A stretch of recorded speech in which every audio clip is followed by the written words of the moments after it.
เมื่อเหลียวเฮาไหลปอนเข้าปอนน้ำปอแม่นั่นอ่ำถูกหลีป้องค้างเมื่อเฮาก็เลขปอแม่ปอนเข้าปอนน้ำเฮามาอ่ำต้อนป้องค้างสีปอกเมื่อเฮาก็เลขนั่นถามปอแม่สองสามกำก็ปอแม่ตอบปันตั้งสองสามกำเมื่อเหลียว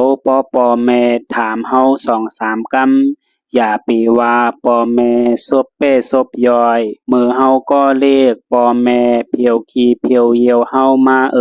มือเหลียวปอแม่แก่เท่ามาแลเฮาไลเพียวขีเพียวเยียวเขานั่นอย่าปีป้องปีเสเน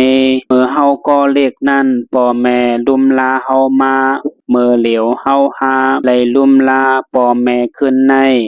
เตไลว่ากามลีเต้เต้ก่อน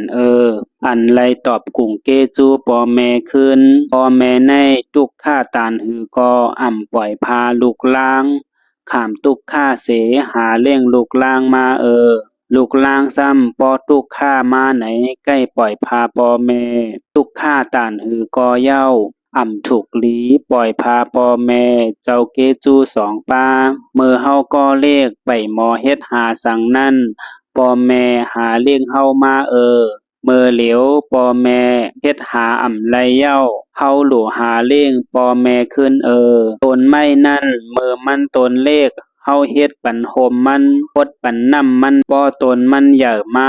เฮาขึ้นไหลอยู่โฮมมันแลเอากิ่งมันเฮ็ดค่อนเต้าตากว่าไปไร